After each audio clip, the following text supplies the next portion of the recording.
Sci-fi fans never agree on anything, but being a sci-fi fan for as long as I can remember, I agree with it. We hear Star Wars versus Star Trek, and suddenly we know it's gonna be a long night. I mean, we have been spoiled with choices. While some sides with aliens, others love some time travel. Everyone has a soft side they pick, and everyone thinks they are right. And that's fair. Sci-fi in its whole is a vast genre.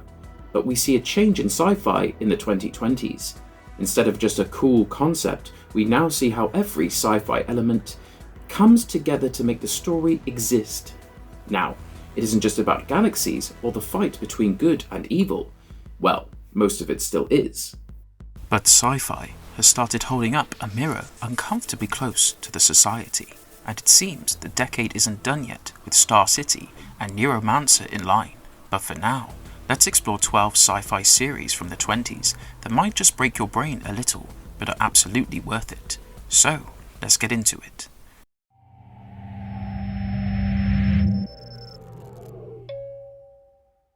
Severance, 2022 to present. Lumon Industries has a little tech that can maybe iron out your work-life balance.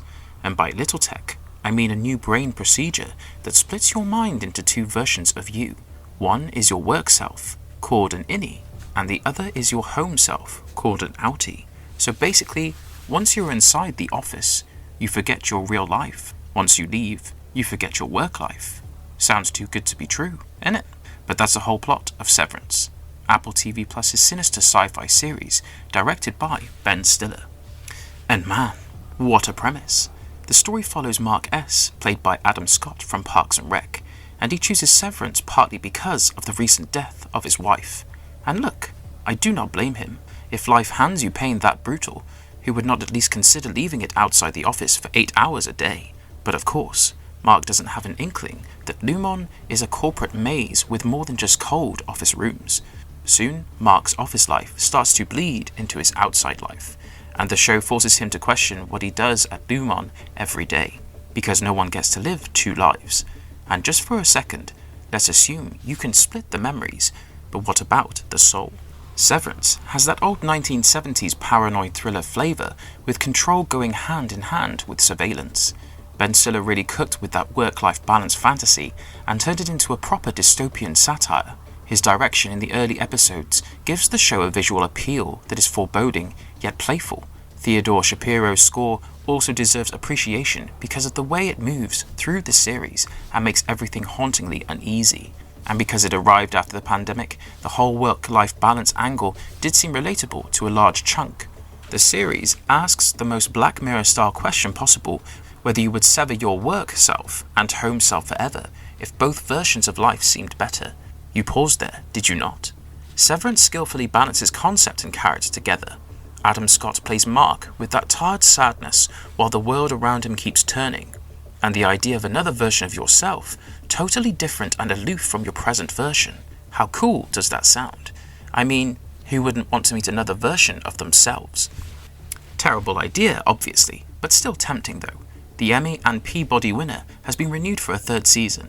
So yes, you could say people are obsessed with Lumon's strange little corporate cave. I don't know that this makes sense yet. Everyone in this town has been exactly where you are right now. From TV series 2022 to present. The TV series Lost had a successful run from 2004 to 2010. People have compared it to Harper's Island from 2009, The Walking Dead, and even Game of Thrones, all because of the reach and audience pull. Fair enough. But whenever someone talks about the fantasy drama on TV, Lost does not go unmentioned. Which brings me back to From. Created by John Griffin, From has a very familiar taste to it. Jack Bender directed 4 episodes of From, and this happens to be the same Jack Bender who was an executive producer on Lost. The guy even directed 40 episodes of that show, so you get why From feels all too familiar. However, unlike Lost, which began with a mystery and a possible threat in the woods, From flung the door wide open and welcomed you into a town where sunset meets terror. The story begins with the Matthews family, where you have Jim, his wife Tabitha, and their kids Ethan and Julie. They arrived in a trailer after they had to swerve to avoid a log in the road. The family finds themselves in this small town with strange customs and nightly threats. There they met Sheriff Boyd, played by Harold Perrineau, and asked him for directions to get out of the town, but every road they take, every attempt they make to leave takes them right back into town. So basically, once you are there, you are there. And then sunset comes. After sunset, the streets belong to these vicious creatures from the forest. We do not know if they were vampires or cannibals, but what we do know is that they knocked on doors and windows, and the second you let them in, they ripped people apart. So to survive the town, the rules are pretty simple. All you have to do is not loiter around past sunset, and when you hear a knock, pretend you didn't. The only protection the townspeople had from these creatures was from an amulet placed at the door of a house, which kept the creatures at bay. The mystery keeps you hooked, and the show surely knows how to build a cliffhanger. The story is layered and a bit messy on purpose, I suppose. I was pleasantly surprised by the development of the characters. This town had saints, jerks, and all kind of folks, as we see around us. So we have good people who do terrible things, and well, terrible people doing terrible things, and a whole lot in between. But what intrigued me the most was the question of who is behind this. Are these people trapped in a covert experiment, or are they placed inside a designed reality so people can watch how they adapt, survive, and eventually fall apart?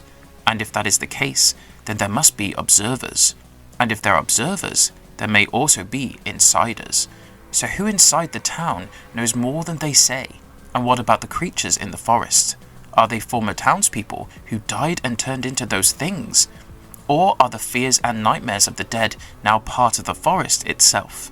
The series has been renewed for a 5th and final season, so there is plenty left on the board. And if you have patience and love to pay attention to the details, From may reward you. Juliet Nichols, you have been charged with and convicted of violating the cardinal law of our society.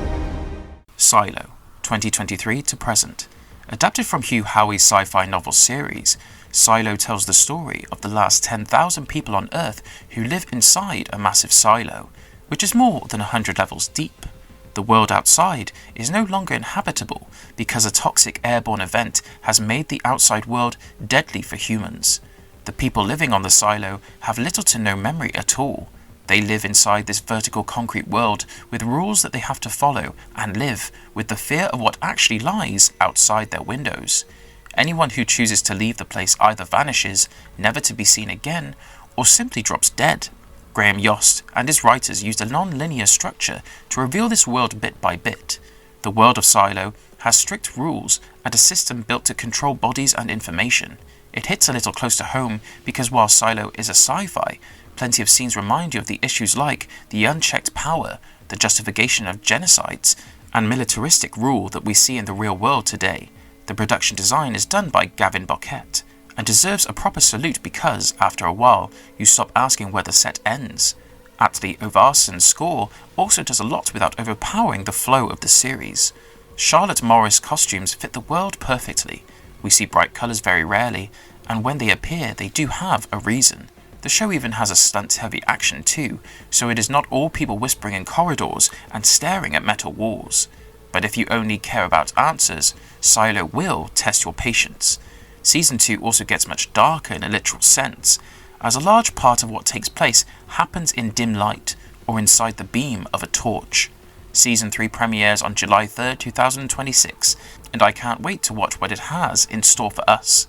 Maybe the people of Silo will finally come to know about the origin of the Silo system and where it all began.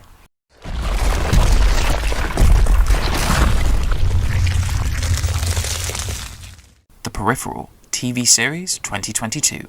Based on William Gibson's book, the series takes place in 2032.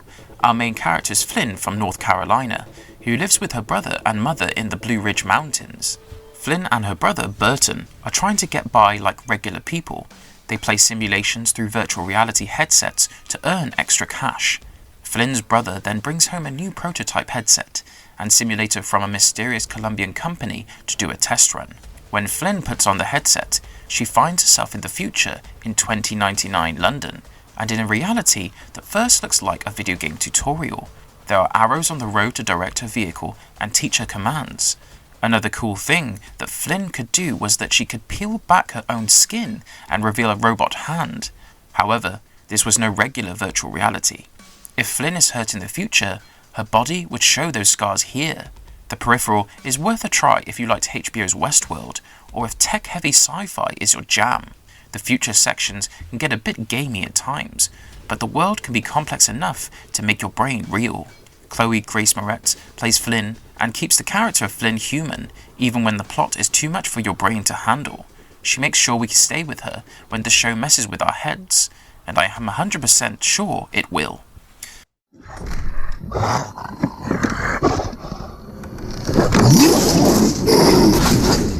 Fallout 2024 to present. Based on the popular video game series, Fallout gives fans a series filled with violence and enough gore to be satiated. Now, for those who have not played the games, I would pitch it as The Walking Dead meets The Boys. Well, we see no zombies and superheroes in Fallout, but it has its own monsters and freaks. The show takes place some 200 years after a nuclear war wipes out the world. The surface world has become a wasteland, and it is full of bandits, ghouls, and cults. Basically, all the people you would never want near your house. Resources are scarce here, and life is cruel to the less fortunate. Meanwhile, many wealthy survivors live in the luxury of underground vaults and remain safe from radiation, plunderers, and monsters. Ella Purnell, best known from the series Yellow Jackets, plays Lucy. She is a vault dweller who has spent her whole life underground. Her dad, played by Kyle MacLachlan, is the head of the vault. Lucy's safe little world falls apart when her father gets kidnapped by an infamous resistance leader played by Sarita Chowdhury, and so Lucy heads to the surface to find her father. Of course, the surface is nothing like Lucy's polished vault life, and has monsters at every step of the way. In the wasteland, Lucy meets Maximus, a warrior with his whole end justifies the means approach, and another important character is the Ghoul, played by Walton Goggins. He has survived for 2 centuries since the bombs fell and worked as a bounty hunter. He is also in some way connected to Lucy's arc and almost every major corner of Fallout. In my opinion, one of Fallout's strongest suits is its powerful commentary on capitalism. The show explores ideas like the future belongs to management, and we are nothing more than products. The series asks you uncomfortable questions like who profits from this fear and who gets to define freedom. If we talk visually, Fallout is a blast out and out. The retro futuristic style gives every frame this bright, old-school charm. The violence is racy and enjoyable, and the special effects team clearly did their job. The music is worth mentioning, with old jazz, blues, and early rock and roll, which elevates the drama and violence in the show. Now, we all know that adapting open-world games is not an easy task, and many adaptations fumble because they seem to be made by people who never understood how the game worked in the first place. Thankfully, Fallout steers clear of it. I am on board with the show because it respects the world without tying itself to it. The show builds on the source with fresh imagination, and gives us original characters with messy, conflicted morals.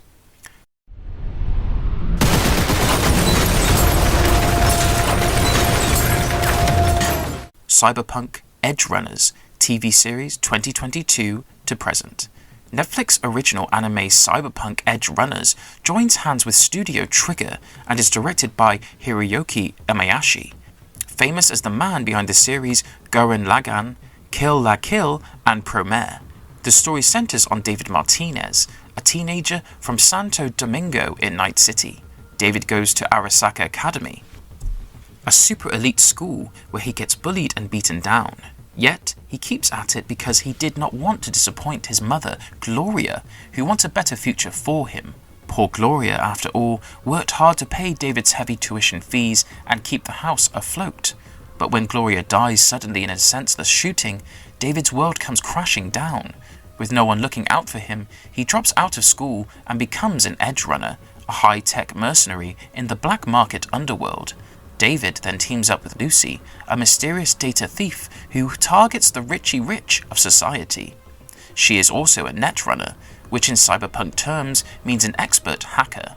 What makes David different from other edge runners is a piece of stolen tech gear that he illegally adds to his body. This tech turns him into a deadly, buffed-up killing machine. While cybernetic implants may give characters more power, every upgrade drags them closer to a breakdown. David wants to become more than the city expects, but he is unaware that Night City has a sadistic habit of collecting dreams along with a heavy interest. The first few episodes of the series have violent action and comedy, all very fast-paced. Personally, the strength of the show was David and Lacey and the bond they shared. You see them go from strangers to this complicated but tight pair who held onto each other while the world around them was falling apart. While their connection thrives, you also see them grow and mature as individuals. In regard to the visual, you hear Studio Trigger and you know they are one of the best in the business. And they did not hold back. The animation is incredible, but the highlight is the way Night City grabs your eye. It shows a massive skyline that glimmers with bright light. In contrast, we see the broken dark alleys and streets. The stark divide between wealth and poverty is executed almost flawlessly with the visuals.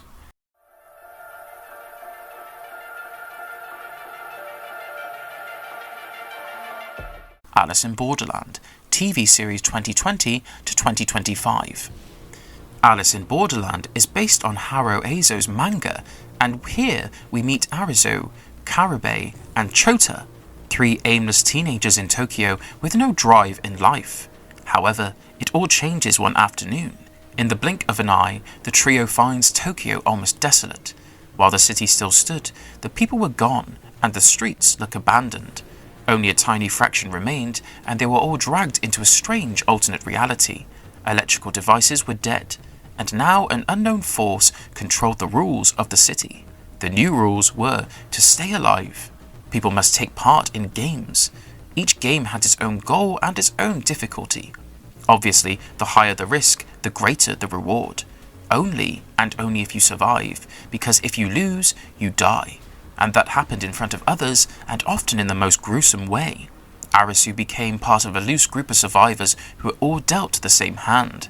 The games were cruel and manipulative traps that forced players to face each other and identify themselves. Every round tested logic and loyalty, and how far you would go to save yourself from being dead. Director Shinsuke Sato does a commendable job with the world building and the characters. But let's not pretend the main attraction is anything other than the survival games. The best games create panic before the timer runs out and reveal who these people really are when the polite mask finally falls off. The show is as witty as the Hunger Games, as cruel as Battle Royale, and as gory as Saw. Adding all that, it also makes a social comment and questions the sense of justice like Squid Game. Unfortunately, it still has not received the same level of fame as those titles. Arizu, played by Kento Yamazaki, tries to survive the games and solve the larger mystery of who the Game Master really is. Who built this place, and why were these people selected to be a part of this sinister game? Like Alice in the story of Alice in Wonderland, Alice in Borderland pushes his characters deeper into stranger and darker spaces with each step. And the longer the game ran, the more corrupt the world became. In my honest opinion, this is one of those shows built to last. And I would certainly recommend it to you guys. Alice in Borderland deserves far more love than it gets.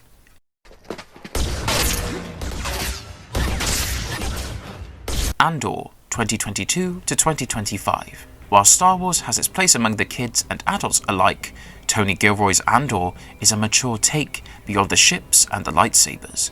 For years, Star Wars ran with a straightforward concept that the rebels were good while the Empire was bad. And hey, I'm not here to act all superior because I loved it as much as the next person, but Andor is different. Played by Diego Luna, the story centers on a Cassian Andor. He is a smuggler and spy, and a future rebel hero from Rogue One, a Star Wars story, and this series serves as a prequel to that film. Andor takes place 5 years before those events. Now, the Cassian we get in Rogue One was by no means a hero. After all, he killed the informant in cold blood after he got information about the Death Star. That's not very hero-like behavior, you see. Andor holds on to that rough version of him and digs into the whys. The show opens on the rainy streets of the planet Molana On. Here we see him scuffling with the corporate security guards, which goes very wrong when Andor accidentally kills them. After that, Cassian's life spirals toward his future. And if you thought the Death Star informant scene was savage, this series makes sure that Cassian will, go further when survival demands it. That damages his relationships with everyone, with only a handful left who can trust him. Gilroy made sure he did not hand us a perfect hero or a merciless villain. Instead, he gives us a man who is trapped inside a police-controlled galaxy and desperately trying to do everything to stay alive. While Rogue One was fantastic, and my utmost respect for Gareth Edwards and his team has only grown year after year, the characters in Andor have more depth than the usual shining armor rebel fighters. Every frame was shot with care and concern, and a lot can be said about how timely Andor feels because, in an age where unchecked power dominates headlines, this is not a simple good versus evil tale. It is about the sacrifices one has to make for the resistance, and at times it can almost overwhelm you. It is mind-boggling that George Lucas made Star Wars in 1977 as a reaction to the Vietnam War, especially in regard to America's role in it. And here we are decades later and still in search of meanings and hope inside this galaxy while people welcome dictators.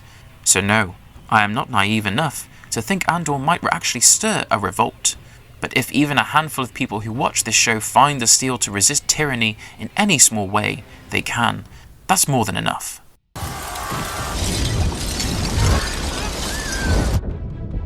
Foundation 2021 to present. Foundation, created by David S. Goyer and Josh Friedman, deals with the gradual collapse of the galactic empire ruled by the Cleons, until Harry Seldon, played by Jared Harris, comes up with a mathematical solution that can save the world from going to the dogs.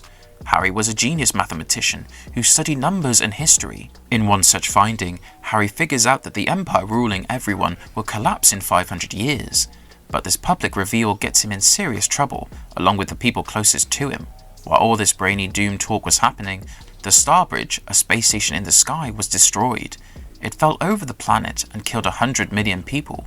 Now the Empire's leaders, the Cleons, did not execute Harry for fear of unrest. Instead, he was exiled along with other brilliant minds to Terminus, a far-off planet with barely anyone on it. There, Harry becomes almost like a messiah and leads through logic and intellect with science as his guide. But of course, that fragile peace is short-lived. The show holds your attention with grandiosity. I, for one, found myself admiring the light design inside spacecrafts, the rich map work of a water planet we only get to see in a few shots, and the costume design that gives people from different planets their own grain while keeping them all human. The locations are marvellous to look at. We see courtyards, monuments, and halls that all look like places that seem far beyond Earth. Bear McCreary's score also adds to the grandeur. It supports the mythic air of the show, which Foundation needs because half the time people are talking about empires, collapse, and civilization, and that can be a bit much at times. Also, the idea of Emperor Cleon appearing through clones at different ages is a creative solution for the story's need for a constant villain.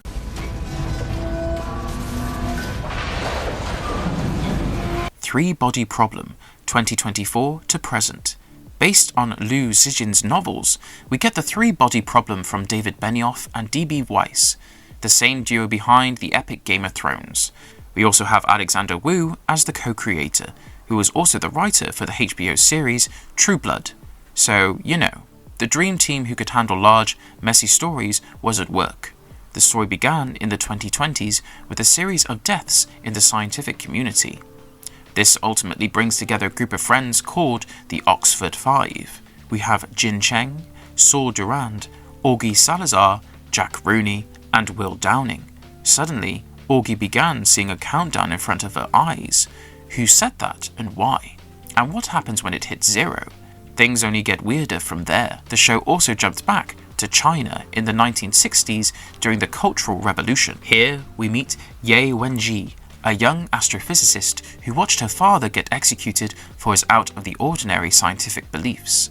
But decades later, her own choices set off events that ripple across decades and impact Earth about 60 years later. Xin Seng played the younger version of Yi Wenji, while Rosalind Chow played the older one, and both sell it so well that the casting team definitely deserves a quiet round of applause there. In the present day, Benedict Wong, famous for his role in Doctor Strange, plays the role of an investigator who is trying to piece everything together. So, all in all, Three-Body Problem deals with future anxiety. Without spoiling much for you guys, I would sum up by saying that the characters learn that something massive is coming their way, something that could possibly threaten the existence of the world they call their home. And the question remains, what would you do now to protect a future you will never see? The themes of the series go way beyond plain old survival. Instead, it's about survival of the brightest. While the theme might be heavy for many of us, the show looks beautiful because of its phenomenal cinematography and effects. There's a scene in the real world where a ship full of dangerous individuals gets destroyed. It's executed so well that the scene still plays out in my mind sometimes. Now, Three Body Problem has a mountain of ideas, and the show takes its sweet time. I mean, there was so much going on that my brain stopped braining, but I decided to pull through, and my oh my, I was rewarded, and how. The Three Body Problem is filled with sci-fi jargon that might make you question why you even started with this in the first place. So if you go in expecting fireworks because of that Game of Thrones label, you might think that this was not what you signed up for. But trust me, sit through because it pulls you back and grounds itself with its strong character work. For anyone still salty about how Game of Thrones ended, because I still am, for me, the show had 7 seasons. That's it. Anyway, I digress. Coming back to the Three Body Problem. This one is definitely worth a shot.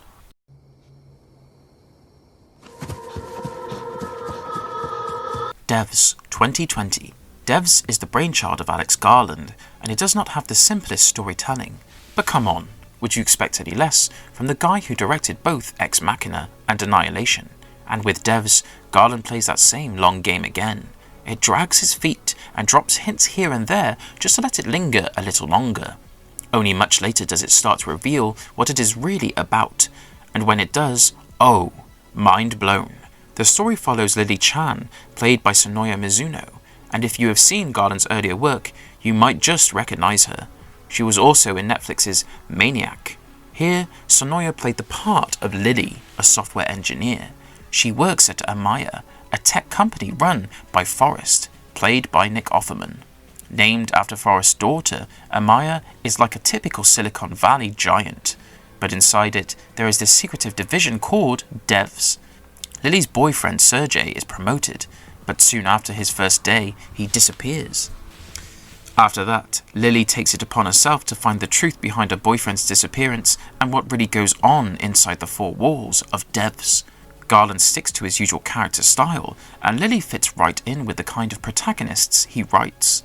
Someone who watches it from the corner and learns everything that is to be learned, and then beat the very system, very much like Domhnall Gleeson in Ex Machina or Natalie Portman in Annihilation. Garland also brought back Rob Hardy as a cinematographer, who worked with him on his previous films, and you understand why when you watch the series, because the whole series has an intense, hypnotic feel to it. Dev's building looks futuristic and almost unreal, but the warm tones make it look inviting. However, underneath it all, Garland keeps prodding that we are really the ones in control, or is everything already mapped out for us? In the show, Forrest talks about how human progress is moving faster than the previous day, and he is not wrong.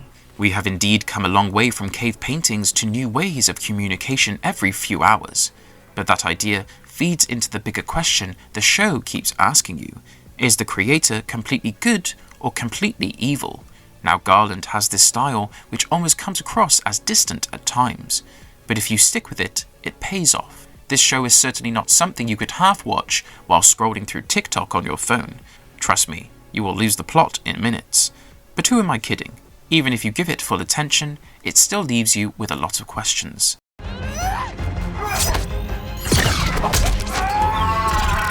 Star Trek Picard, TV series 2020 to 2023.